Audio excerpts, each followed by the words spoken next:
नमस्कार, आप देख रहे हैं बहस बिहार की और आपके साथ मैं हूं विवेक। ओमिक्रॉन से आखिर बिहार कैसे बचेगा, सवाल यही है और इस सवाल को लेकर उपस्थित होने का मकसद यही है कि आपको जगाया जाए और जो हम करते आए हैं उसे फिर एक बार हम रिपीट करना चाहते हैं और आपके साथ बने इसलिए रहना चाहते हैं ताकि आपको हम पकड़कर पूछ सकें कि आपने मास्क कहां छोड़ दिया, सोशल डिस्टेंसिंग क्यों नहीं, और सैनिटाइजेशन की बात तो आप भूल ही चुके होंगे।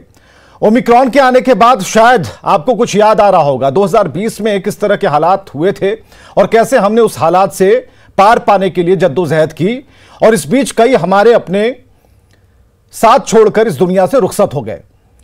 सवाल इस बात को लेकर है कि आखिर कैसे बिहार बचेगा। अगर आप बिना मास्क के घूमेंगे, सोशल डिस्टेंसिंग का कोई ख्याल नहीं होगा, तो आखिर बिहार बचेगा कैसे।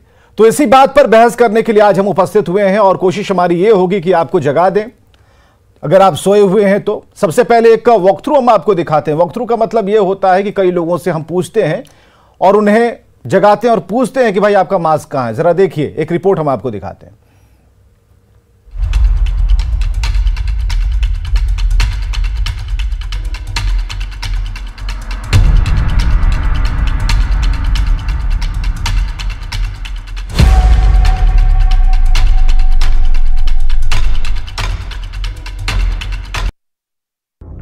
आवश्यक सूचना, कोरोना का नया वेरिएंट तेजी से पांव पसारने लगा है। ओमिक्रॉन को डेल्टा वेरिएंट से भी खतरनाक बताया जा रहा है। कोरोना की दूसरी लहर का कहर हम सभी ने करीब से देखा और महसूस किया है। ऐसे में तीसरी लहर को लेकर सजग रहने की जरूरत है। सबके साथ से तीसरी लहर के कहर से बचा जा सकता है और ये तभी संभव है जब हम जरूरी बचाव को पूरी तरह से अपना लें, मास्क और दूरी का पालन करें, टीके की दोनों डोज ले लें और गाइडलाइंस को पूरी तरह फॉलो करें। कोरोना के नए वेरिएंट ओमिक्रॉन आने के बाद स्वास्थ्य विभाग ने अलर्ट जारी किया है और इसमें कहा गया है कि लोगों को जागरूक रहने की जरूरत है, साथ ही कोविड से बचने के तमाम जो गाइडलाइन है उसका पालन करना है। जमुई बाजार में है हम, कचहरी चौक के पास ये मार्केट है और देख सकते हैं यहाँ पर बाजार में हम कुछ लोगों से यहाँ पर बात करेंगे कि क्या होना चाहिए जागरूकता को लेकर। स्वास्थ्य विभाग अलर्ट जारी किया है, क्या कहेंगे आप ओमिक्रॉन को लेकर?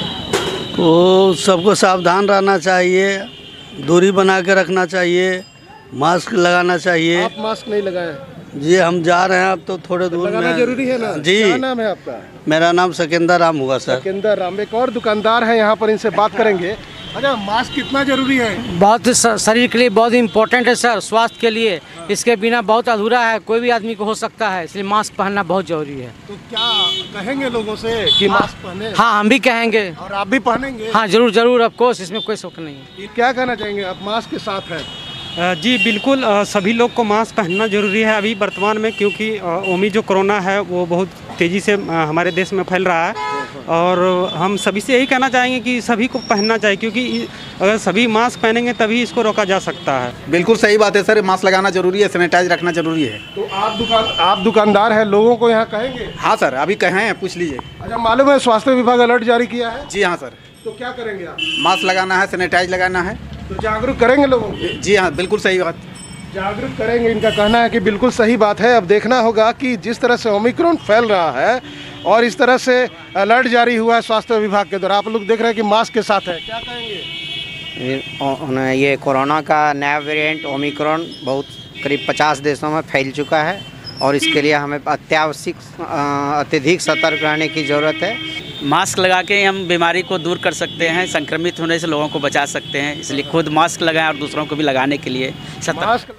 चलिए, कुछ समझदार लोग थे जिन्होंने मास्क का प्रयोग किया था और बातचीत शुरू करते हैं और किस मामले को लेकर आज हम लोग बैठे हैं उसकी पूरी जानकारी हम लिखकर पढ़कर वो आपके स्क्रीन पर सामने रखने जा रहे हैं। हमारे साथ डॉक्टर नीरव कुमार है, कार्डियोलॉजिस्ट, आईजीआईएमएस से। बहुत बहुत स्वागत है सर आपका। मानसून मोहंती जी हैं, वैक्सीनेशन इंचार्ज, बहुत बहुत स्वागत है मानसून जी। प्रोफेसर नवल किशोर चौधरी जी, शिक्षाविद भी हमारे साथ मौजूद हैं, बहुत बहुत स्वागत है प्रोफेसर साहब। डॉक्टर संजीव है, नोडल ऑफिसर कोविड एम्स से, तो इसका भी बहुत बहुत स्वागत करना चाहेंगे। डॉक्टर संजीव, एक बड़ी जिम्मेदारी हम लोगों के कंधे पर आने वाली है, इसलिए जरूरी है कि अभी से ही थोड़ा पेच टाइट कर दिया जाए जिससे कि लोग हैं वो अवेयर हो जाएं। 2020 को हमने देखा किस तरीके से गांव गांव तक हम लगातार पहुंचते रहे, बातचीत करते रहे और सभी के मोबाइल पर जानकारियां देते रहे। कई ऐसे डॉक्टर्स थे जिन्होंने टेलीपैथ के जरिए लोगों की समस्याएं सुनी, उनका निदान किया। हालांकि ये सिम्टम का इलाज हो रहा था, ये जरूर कहा जा रहा था, लेकिन गंभीर बीमारियों से जो पीड़ित लोग थे, खतरा उन्हें था, खतरा बच्चों को उस वक्त नहीं था। और इसकी बहस 2020 के मिड से लेकर एंड तक बात हो रही है कि बच्चों में ये हो सकता है कि एक बड़ा असर छोड़े। लेकिन उससे पहले ओमिक्रॉन का किस तरह का डिजाइन है, क्या है, तो ये पूरी तरीके से अभी तथ्य खुलकर सामने नहीं आया। हम जरूर कह रहे हैं कि साउथ अफ्रीका से आया, ऐसे आया, वैसे आया, कुछ लोग लेकर आए, कुछ लोग दुबई से लेकर चले आए पटना में। लेकिन ये जानना और बताना भी लोगों को जरूरी है कि कितना डरें, और डर किलो में डरें या ग्राम में डरें। डर तो लगेगा ही, क्योंकि अब चीजें जो सामने हैं पूरे दुनिया में दिख रही हैं, उसे देख करके डर लगता है। हमें जरा ये बताइए डॉक्टर संजीव, जो कि नोडल ऑफिसर कोविड एम्स से हैं, हम जानना चाहेंगे डॉक्टर संजीव कि क्या चीजें आप तक पहुंच रही हैं, क्योंकि जब एम्स के थ्रू ये चीजें जब आती हैं WHO के बाद, तो हम उसे मान लेते हैं कि ये फिक्स है, ये जो आप बता रहे हैं उससे हमें डेविएट नहीं करना है, आपकी गाइडलाइंस पर हम चलेंगे। बाद में सरकार भी मीटिंग करती है और अपने स्तर से बातें रखती हैं। डॉक्टर संजीव, इस बार नया क्या है, और इस ओमिक्रॉन को, स्पाइक्स को कैसे आप लोगों ने पढ़ा है या फिर कुछ जानकारियां मिल पाई हैं भीतर खाने से? देखिए, जो जानकारी है, ओमिक्रॉन जो वेरिएंट है, ये कोविड वायरस जो है, कोरोना वायरस है, उसका एक म्यूटेंट रूप है। जो म्यूटेशन हुआ है, तो म्यूटेशन हमेशा जीनोम सीक्वेंसिंग पे होता है। जो RNA और DNA के जो सीक्वेंस होते हैं उसमें चेंज हो जाता है। ये बिल्कुल उसी तरह से है जैसे दो पक्षों में लड़ाई होती है। तो ये मानव के साइंटिफिक नॉलेज और वायरस की तरफ देखें, वायरस के सर्वाइवल के बीच में लड़ाई। जी। हम उससे बचने के उपाय करते हैं, वैक्सीन निकालते हैं, जो कोविड एप्रोप्रिएट बिहेवियर है उसका पालन करते हैं कि जिससे फैले नहीं।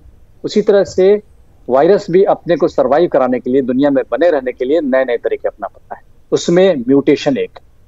तो ये जो ओमिक्रॉन वायरस की बात हो रही है, ये B.529.1.1 वेरिएंट है। हम लोग सब अब तक जान चुके हैं कि अफ्रीका से शुरू हुआ है।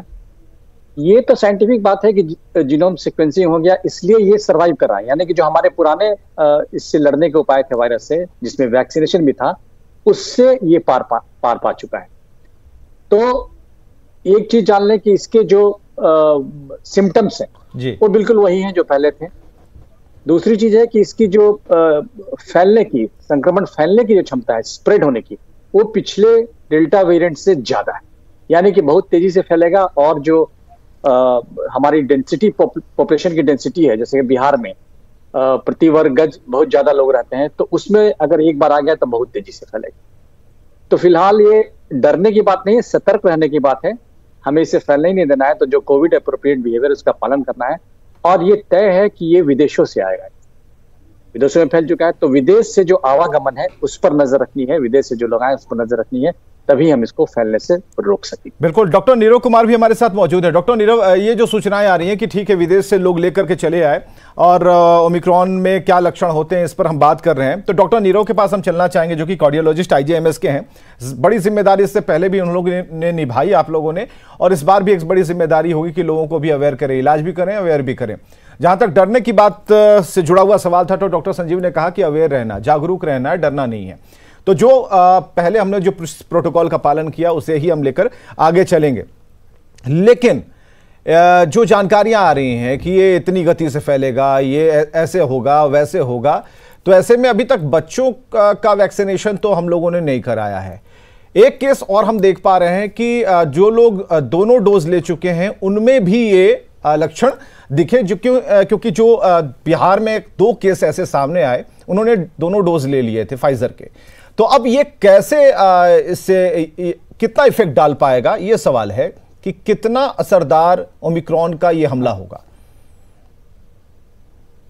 हाँ, ये बहुत इंटरेस्टिंग है। अभी तक इंडिया में 21 केस डिटेक्ट हुआ है, 21 केस हम लोग डिटेक्ट किए हैं, जिसमें 12 केस ऑलरेडी वैक्सीनेटेड था, 12 लोगों को वैक्सीन पड़ा हुआ था, फिर इन्फेक्शन हो गया। तो इम्पॉर्टेंट है, जैसा डॉक्टर संजीव ने बताया, इसमें लगभग 20 जगहों पर म्यूटेशन हुआ है। म्यूटेशन ज़्यादातर इसके रिसेप्टर पे हुआ है, ये जो अटैच होता है उस जगह पर म्यूटेशन हो गया, जिसके वजह से ये ज़्यादा बेहतर अटैच हो सकता है। और जितनी वैक्सीन है ज़्यादातर जो उसके रिसेप्टर पे बनी हुई वैक्सीन है, एक्सेप्ट इंडियन जैसे कोवैक्सीन है, ये पूरे के पूरे वायरस पे बनी हुई है, इसलिए उम्मीद है कि ये ज़्यादा इफेक्टिव होगी। तो ये वैक्सीन को डोज वो धोखा दे सकता है, और जो वैक्सीनेटेड आदमी है अब साफ साफ दिख रहा है कि उसको भी इन्फेक्शन हो रहा है। उसी तरह साउथ अफ्रीका में 7 नवंबर को पहला केस डिटेक्ट हुआ। अभी वहाँ 4th वेव का जो डबलिंग स्पीड है बहुत हाई है। पहले लगभग 200 केस पर डे हो रहे थे, अब लगभग 800 केस पर डे हो रहे हैं, जो वहाँ लगभग 4th वेव चल रहा है। तो 3 वेव तक जो स्पीड था डबलिंग का, उससे काफ़ी ज़्यादा ओमिक्रॉन का डबलिंग स्पीड है। हम लोग 3rd वेव का उम्मीद कर रहे हैं। आपने जैसा कहा बच्चों को इन्फेक्शन की बात कर रहे हैं, तो बच्चे वैक्सीनेटेड नहीं है, लेकिन जो वैक्सीनेटेड है वो भी प्रोटेक्टेड नहीं है इस वायरस से। ये चिंता की बात है। ऐसा हो सकता है कि बहुत तेज़ी से स्प्रेड कर जाए। दूसरी बात कि इसका जो इफेक्टिव मोनोक्लोनल एंटीबॉडी था, जो हम लोग ट्रीटमेंट में वायरस का इन्फेक्शन होने पर ट्रीटमेंट में देते थे, वो बहुत इफेक्टिव था। तो इस वायरस के अगेंस्ट मोनोक्लोनल एंटीबॉडी इफेक्टिव नहीं है।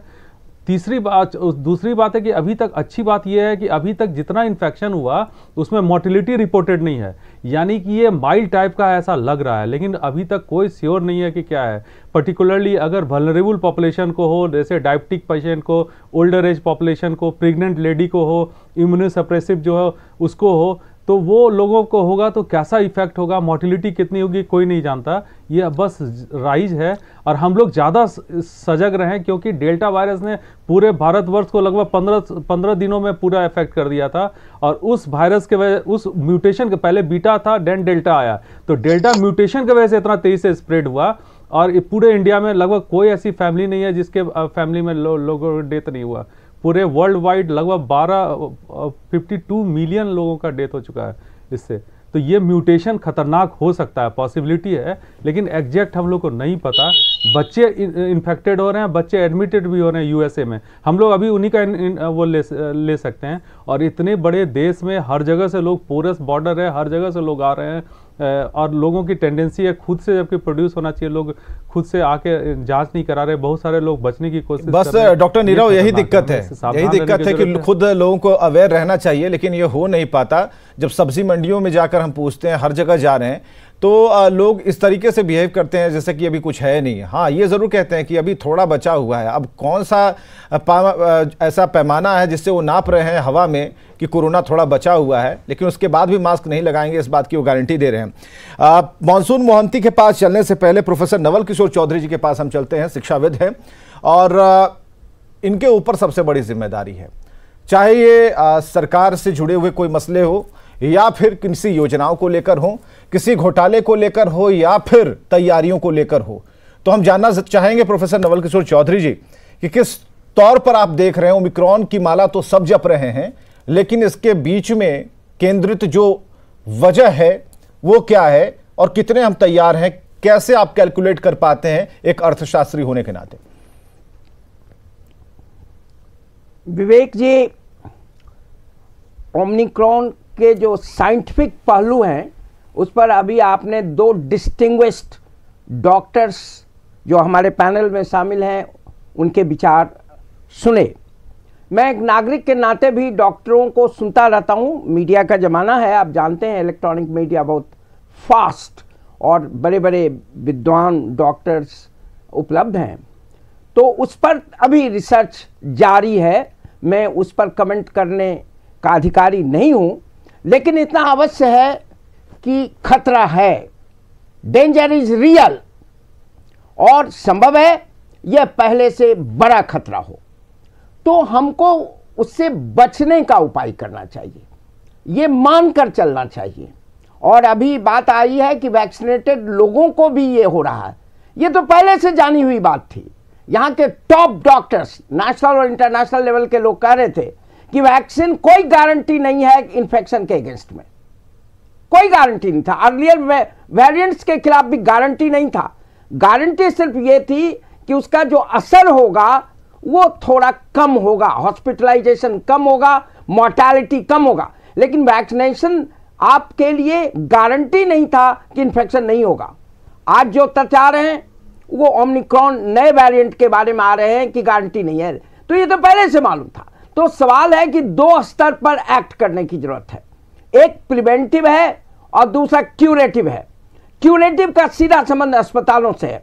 यहाँ दो बड़े अस्पताल के दो बड़े डॉक्टर्स हैं उपलब्ध। मैं मानता हूं कि इनकी बड़ी भूमिका रही है पिछले जो वेव में, और देश ने उसको स्वीकार किया है, उनका सम्मान भी किया है और आज भी करता है उनके सेक्रीफाइसेस को। लेकिन सवाल ये है कि केवल यह कहना काफी नहीं है कि डॉक्टरों ने सेक्रीफाइस किया। क्या हमारा मेडिकल इंफ्रास्ट्रक्चर बिहार में सक्षम है? पिछला अनुभव बताता है कि सक्षम नहीं है।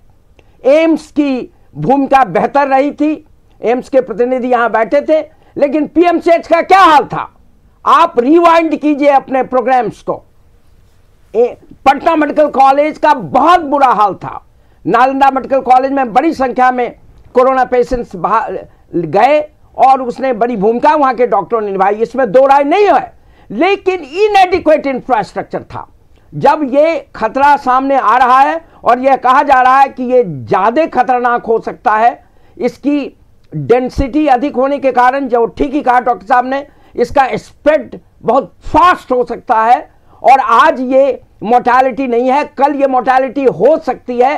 तो ऐसी स्थिति में सरकार को संभल कर काम करना ही नहीं पड़ेगा, बल्कि इमीडिएट एक्ट करने की जरूरत है।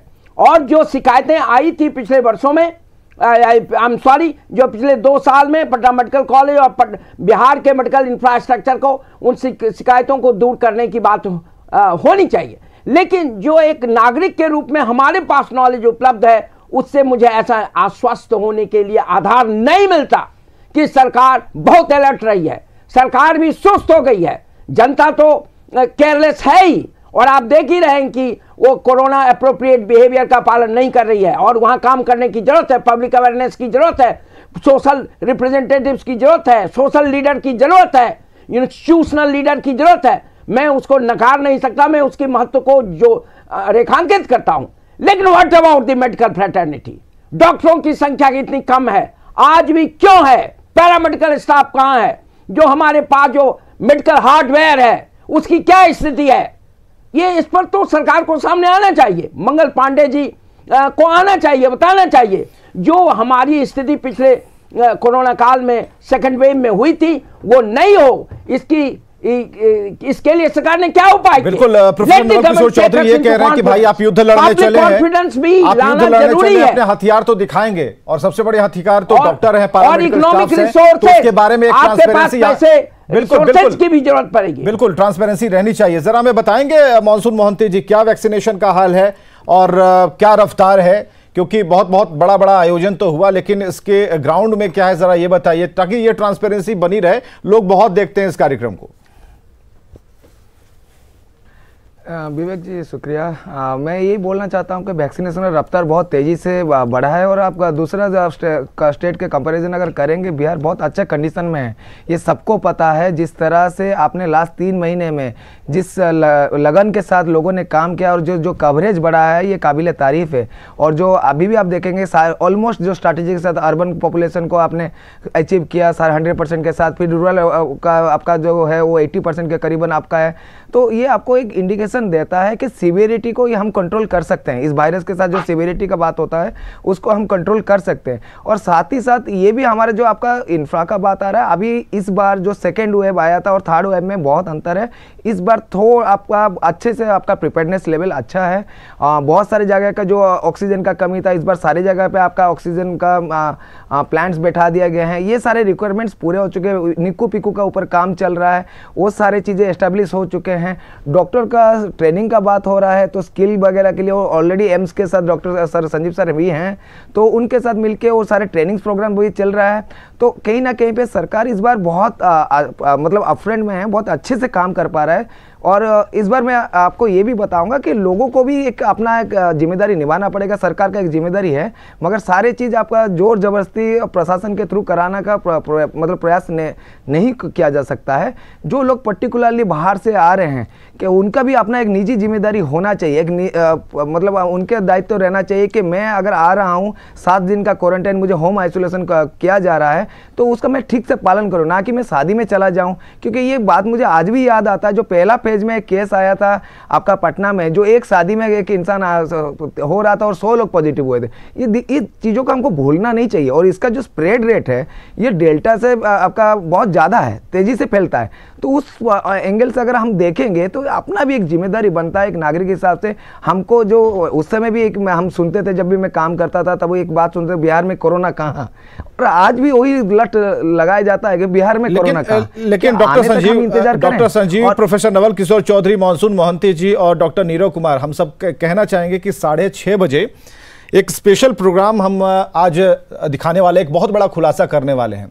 और ये अरवल से एक रिपोर्ट हम आपको दिखाएंगे। आप देखिएगा कि ये वैक्सीनेशन और इन सब चीज़ों में, और सबसे बड़ी बात RT-PCR का जो टेस्ट किया गया उसमें कैसे एक बड़े घोटाले की बात आती है कि प्रधानमंत्री नरेंद्र मोदी से लेके सभी का नाम है, राजनेताओं का नाम है, फिल्मी हस्तियों का नाम है, ये RT-PCR की रिपोर्ट में है। 2 लोगों को नाप दिया गया है, लेकिन इसके अलावा भी क्या चीजें हैं, आखिर ऐसा क्यों हुआ, डीएम ने एक्शन ले लिया है। तो ये चीजें कहीं ना कहीं खामियां हैं जो एक बड़े कैनवस पर अगर आप देखेंगे तो ओमिक्रॉन को बढ़ावा दे रही है। 6:30 बजे अपने दर्शकों को हम बताना चाहेंगे, हालांकि इसके बारे में और भी रिपोर्ट हम बताएंगे। डॉक्टर संजीव, बेहतर काम एम्स ने किया, ये बातें प्रोफेसर नवल भी कह रहे हैं, मानसून मोहंती भी कह रहे हैं। तो क्या प्लानिंग थी, और जिस तरीके से अभी कहा जा रहा है कि डॉक्टरों को भी गाइड किया जा रहा है, एक नई पौध को भी बताया जा रहा है कि कैसे केयर करना है और कैसे पेश आना है, तो क्या तैयारियां चल रही हैं पीछे, क्या, क्योंकि ये जानकारियां बहुत कम मिल पाती हैं। जी बिल्कुल, जब पिछले बार फेज 1 या फेज 2 में एम्स पटना ने ये एंटिसिपेट किया कि स्थिति बहुत ही खराब होने वाली है और हमें बिहार की जनता को एक अच्छी सुरक्षित स्वास्थ्य सेवा देनी है जिससे कि कोविड के अगेंस्ट हमारी फाइट जारी रहे। तो भारत सरकार, प्रधानमंत्री के नेतृत्व में भारत सरकार का स्वास्थ्य एवं परिवार कल्याण मंत्रालय के निर्देश पे हमारे डायरेक्टर डॉक्टर PK सिंह के निर्देश में एक टीम बनी है एम्स में, और एक हमने स्टैंडर्ड ऑपरेटिव प्रोसीड्यूर बनाया कि हॉस्पिटल का स्ट्रक्चर कैसे बनाए जिससे कि जो मरीज यहाँ भर्ती हैं उनकी समुचित इलाज हो सके, और आवागमन और परिवार के लोगों को भी कैसे सांत्वना दी जा सके, उनको कैसे भरोसा मिला जाए कि आपके मरीज की रोग अच्छी हो रही है और इसको बढ़ने से भी रोका जाए। तो ये जो स्टैंडर्ड ऑपरेटिंग प्रोसीजर हमने बनाया जिसमें कि गंभीर मरीजों से लेके साधारण मरीजों के चिकित्सा की एक सिस्टम बनाई, प्रोटोकॉल बनाया जी, और उसको हम लोगों ने फॉलो किया। बाद में देश के कई मेडिकल कॉलेज ने इसे ही फॉलो किया, और उस फॉलो करने से हमारी पूरी टीम, हमारे एम्स के सभी डिपार्टमेंट, जैसे मैं बता दूं कि हमारे जितने भी सुपर स्पेशलिटी और स्पेशलिस्ट डिपार्टमेंट है सबको डायरेक्टर साहब ने डिसॉल्व कर दिया और सबको कोविड के अंदर, कोविड अम्ब्रेला के अंदर मिलाया, और मेडिकल सुपरिटेंडेंट के अंदर में सारे लोग स्पेशलिस्ट और सुपर स्पेशलिस्ट सब कोविड के इलाज में लगे। और हमने एंटिसिपेट करके, जो आज भी मैं अपील करता हूं कि हमारा जो पीड़ित हो जाए, जैसे हमें जो कोविड अप्रोप्रिएट बिहेवियर है इसको रोकने के फैलने से सब जानते हैं। आज हमारे देश के स्कूल के बच्चे भी जानते हैं कि क्या बचाव के लिए क्या उपाय करने हैं, लेकिन जो पीड़ित हो जाए, जिनको एक्चुअल मेडिकल ट्रीटमेंट की जरूरत है, उसके लिए हमारे अस्पताल रोबस्ट ढंग से काम करें और उसकी तैयारी पूरी रखें। उसके लिए पहला चीज है जो हमारे प्रोटोकॉल में कि ऑक्सीजन की व्यवस्था। तो ऑक्सीजन प्लांट हर एक बड़े अस्पताल में या कम से कम डिस्ट्रिक्ट के एक अस्पताल में जरूर होनी चाहिए जिसमें लिक्विड ऑक्सीजन की व्यवस्था हो, और पाइपलाइन से पूरे अस्पताल में ऑक्सीजन को हम हर एक बेड पे दे सकें, जिससे कि ऑक्सीजन के लिए अफरा तफरी ना बचे और हर एक मरीज को, क्योंकि हम सब जानते हैं कि कोविड जो है इसमें लंग्स ठीक है। डॉक्टर संजीव, एक अच्छी जानकारी आपने दी, एक खबर भी हमें करने के लिए बात आपने कह दी है, तो एक बार कोशिश जरूर करेंगे। एक तो ग्राउंड रिपोर्ट तो होनी चाहिए भाई कि जहां जहां प्लांट की बात हो रही है, उद्घाटन चल रहे हैं, बड़े बड़े टैंक नजर आ रहे हैं, वहां हो क्या रहा है, सप्लाई है कि खाली पाइप ही बिछा दी गई है। बहुत बहुत शुक्रिया, आप सब हमारे साथ आए और इस अवेयरनेस प्रोग्राम को हम लगातार जारी रखेंगे। आप सभी का बहुत बहुत शुक्रिया। प्रोफेसर नवल किशोर चौधरी, आपका बहुत बहुत शुक्रिया कि आपने उन दुखती नसों को पकड़ने की कोशिश की है और एक ट्रांसपेरेंसी की बात की है कि सरकार को यह जरूर बताना चाहिए। बहुत बहुत शुक्रिया सभी का हमारे साथ इस कार्यक्रम में आने के लिए, और खबरें लगातार जारी हैं।